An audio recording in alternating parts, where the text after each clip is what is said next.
खुद से जीतने वालों को मेरा सलाम। दोस्तों, ये कहानी कई आध्यात्मिक सर्कल्स में सुनाई जाती है, ध्यान से सुनिएगा। एक चिड़िया रेगिस्तान के पास एक पेड़ पर रहती थी।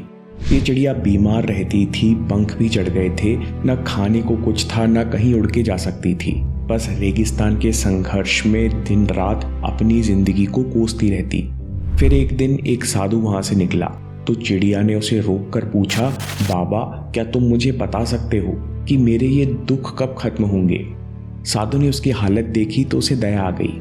उसने बोला, चिड़िया बहन, मैं तुम्हारे पिछले जीवन तो देख सकता हूँ, लेकिन आगे क्या होगा ये स्पष्ट रूप से नहीं कह सकता। मैं अपने गुरु से पूछकर जरूर बताऊंगा। साधु ने अपने गुरु को जाकर चिड़िया के बारे में बताया तो गुरु ने कहा, उस चिड़िया को अभी ऐसे 7 जन्म बिताने हैं जहां एक कष्ट दूसरे कष्ट का कारण बनेगा। मतलब अगले 7 जीवन चिड़िया कष्ट से बाहर नहीं निकल पाएगी।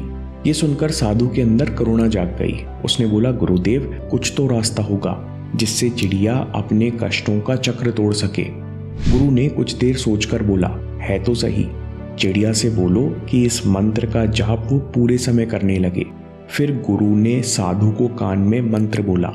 साधु तुरंत उस चिड़िया के पास गया और संदेश पहुंचा दिया कि भगवान, हर चीज के लिए धन्यवाद। तुम्हें इस मंत्र का जाप सोते जगते हर समय करना है।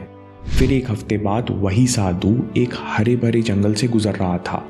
साधु ने एक सुरीली आवाज सुनी और देखकर वो हैरान रह गया। अरे, ये तो वही चिड़िया है। लेकिन साधु ने देखा इसकी काया तो पलट चुकी है। चिड़िया इधर उधर फुदक रही है, उसके पूरे शरीर पर सुंदर पंख हैं। चिड़िया रेगिस्तान छोड़कर एक सुंदर तालाब के पास रहने लगी है। साधु तत्काल अपने गुरु के पास गए और गुरु से प्रश्न किया कि चिड़िया को तो 7 जन्मों तक कष्ट भोगना था, फिर अचानक ये बदलाव कैसे संभव है? गुरु कहते हैं, जब तुम उसे मंत्र बताकर गए तो चिड़िया को बिल्कुल यकीन नहीं हुआ, फिर भी उसने बेमन से मंत्र दोहराना शुरू कर दिया। थोड़ी देर बाद चिड़िया प्यास के मारे पेड़ से नीचे गर्म रेत पर गिर गई और रोने की जगह अचानक चिड़िया के मुंह से निकला, भगवान, हर चीज के लिए धन्यवाद। चिड़िया ने मन में सोचा, मैं प्यास से थक गई हूँ, उड़ नहीं सकती, इसमें भी कोई अच्छी बात होगी। ऊपर वाले, इसके लिए बहुत बहुत धन्यवाद। ये सब पहली बार अचानक से हुआ। रोने और कोसने की जगह चिड़िया का नया रिएक्शन था। चिड़िया को अंदर से लगा इसमें कुछ अच्छा ही होगा। ऐसा सोचने से उसकी फीलिंग बदली। कष्ट में थोड़ा आराम मिला, उसमें थोड़ी हिम्मत आई तो वो उड़कर छायादार पेड़ ढूंढने लगी। जब भी चिड़िया को तकलीफ होती तो वो दुखी होने की जगह धन्यवाद देने लगी। इससे उसे हल्का और हल्का महसूस होने लगा। इस भावना के कारण उसके 7 जन्म के कष्ट 7 दिनों में कट गए। दोस्तों, जब हम शिकायत करते हैं तो अपने शरीर और मन को नेगेटिव रिएक्शन से भर लेते हैं। जो परेशानी बाहर कुछ देर के लिए आई थी उसे अपने अंदर कुछ और देर के लिए रोक लेते हैं। जो परेशानी कुछ समय के साथ खत्म हो जाना चाहिए वो हमारे अंदर बढ़ती जाती है। दोस्तों, हम मिलकर एक थॉट एक्सपेरिमेंट करते हैं। अभी के अभी आप एक काम करो, आपको जो भी चीज दिखे उसमें कमी निकालना शुरू करो, साथ में अपनी टोन भी बदल लो। अरे यार, ये फोन कितना भारी है, ये पेड़ सीधा क्यों नहीं है, इतनी गर्मी क्यों पड़ती है, लोगों को ठीक से बात करना तक नहीं आता। अगर कांच में खुद की परछाई दिखे तो उसमें भी कमी निकालनी है कि देखो, मेरी आंख थोड़ी सी छोटी है।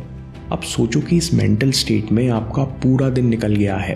दिन के अंत तक आपको अपने आप से चिढ़ हो जाएगी और अगर कुछ दिन लगातार ऐसा किया तो लगेगा कि जीवन जल्दी समाप्त हो जाए तो अच्छा है। इस थॉट एक्सपेरिमेंट के बाद हम खुद अनुभव कर सकते हैं कि शिकायत धीमा और कड़वा जहर है जो हमारे मेंटल स्टेट को खराब कर देता है। अधिकतर हम लोग पूरा दिन शिकायत तो नहीं करते, फिर भी हमने इसकी स्वाद लेने की आदत बना ली है। बीच बीच में चुस्की मारते रहते हैं, लेकिन इस धीमे जहर से हमारा मेंटल स्टेट बिगड़ता है और एनर्जी गिरती है। अगर शिकायत का उल्टा करना शुरू कर दिया जाए, हर चीज के लिए, मतलब हर चीज के लिए धन्यवाद बोलना शुरू कर दिया जाए तो क्या होगा? गिरे तो धन्यवाद, सर में दर्द है तो धन्यवाद, गलती हुई तो धन्यवाद, लेट हो गए, आज बॉस फिर से सुनाएगा, इसके लिए एक्स्ट्रा धन्यवाद। शुरू में आपको इसके साथ रीजनिंग जोड़नी पड़ेगी कि बॉस मेरे भले के लिए ही समझा रहा है, डांट सुनने से मेरे अंदर धैर्य बढ़ रहा है। फिर ऐसी स्थिति भी आएगी कि आपको थैंक यू बोलने के लिए कोई मेंटल रीजनिंग या कहानी बनाने की ज़रूरत नहीं पड़ेगी। थैंक यू बोलते ही आप एक अच्छी फीलिंग से जुड़ जाओगे और आप हल्का महसूस करने लगोगे। ये फीलिंग बदलना बहुत ज़रूरी है। स्वामी विवेकानंद कहते हैं, feeling that is life. Knowledge static है लेकिन फीलिंग वाइब्रेंट है। फीलिंग स्पंदन है और जीवन है। Knowledge plus feeling is equal to action. ये फीलिंग ही है जो आपको नॉलेज का उपयोग करने देती है। जब आप अपने अंदर फीलिंग बदलते हो तो आपकी सोच बदलने लगती है।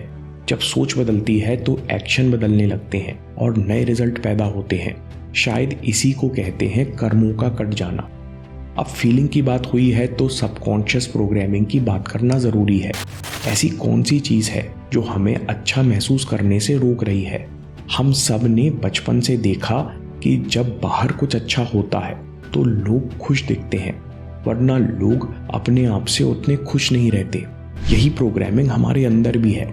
हम सब वेट कर रहे हैं कि जब बाहर रिजल्ट आएंगे तब मैं कॉन्फिडेंट और सक्सेसफुल महसूस करूंगा। जब बाहर लोग मुझे पसंद करेंगे तब मैं खुद को पसंद करूंगा। इंतज़ार बिल्कुल मत करो। If you are waiting then you are not creating. आपके पास अभी शक्ति है कि आप खुद की फीलिंग बदल सकते हो। हम सब अभी के अभी नई पर्सनैलिटी और रिजल्ट्स पैदा कर सकते हैं। अपनी मर्जी से अच्छा महसूस कर सकते हैं। ये कैसे होगा? हर रात सोने से पहले दिन को रिव्यू करो। एक कॉलम में लिखो रुकावट, गलती, छोटी मोटी परेशानी जो दिन भर में आई। अब इसके सामने धन्यवाद लिखो और ज़रूरत पड़े तो रीजनिंग भी लिखो कि मैं इसलिए धन्यवाद करता हूँ कि हर मुश्किल मुझे ताकतवर बनाती जा रही है। इस एंट्री को अगले दिन एक बार ज़रूर पढ़ लो। जब मुंह से अरे यार की जगह थैंक यू निकलने लगे और हल्का महसूस होने लगे तो समझ लो कि काम हो गया, क्योंकि आपकी फीलिंग पर आपका कुछ कंट्रोल आ चुका है। दोस्तों, समरी में सबसे पहले शिकायत बाहर की परेशानी को अंदर रोके रखती है, मेंटल स्टेट को नेगेटिव करती है। जैसे ही चिड़िया ने रोना कोसना छोड़ा तो सब कुछ बदल गया। वैसे ही जो डिस्पेंजा कहते हैं कि जब आप थैंक यू बोलते हैं तो आपके वाइब्रेशन पूरी तरह बदल जाते हैं। शरीर और मन को संदेश जाता है कि सब कुछ अच्छा है और जीन्स अच्छी क्वालिटी के प्रोटीन्स बनाना शुरू कर देते हैं। शरीर, दिमाग, नर्वस सिस्टम सब बेहतरीन तरीके से काम करने लगते हैं। हम सब बस एक गलती कर रहे हैं, अपनी पुरानी प्रोग्रामिंग के अनुसार थैंक यू बोलने के लिए, अच्छा महसूस करने के लिए इंतज़ार कर रहे हैं कि बाहर कुछ अच्छा हो। If you are waiting then you are not creating. Programming बदलने के लिए हर बात के लिए धन्यवाद करो। संघर्ष को शक्ति में बदलो। हर रात आज की रुकावटों के लिए, अपनी गलतियों के लिए, दूसरों की गलतियों के लिए, हर परेशान करने वाली चीज़ के लिए जो हमें बुरा महसूस कराती है, हमारी फीलिंग गिराती है, उसके लिए थैंक यू लिखो और अगले दिन जब भी समय मिले तो इसको रिव्यू करो। ऐसा बार बार करने से आप अपने शरीर और मन को खुद अपनी फीलिंग बदलने के लिए प्रोग्राम कर लोगे। दोस्तों, अगर आपको ये वीडियो पसंद आया तो खूब प्रैक्टिस करिए और अपने एक्शंस और विचारों से अपनी एनर्जी कैसे बढ़ाते हैं, इस पर अगला वीडियो ज़रूर देखिए। और याद रखिए, आपके समय से कोई वीडियो, कोई ऐप, कोई न्यूज़ कीमती नहीं है। मैं काम के किस्से लाता रहूँगा। हिम्मत, हरकत, होशियारी, हम जीतेंगे।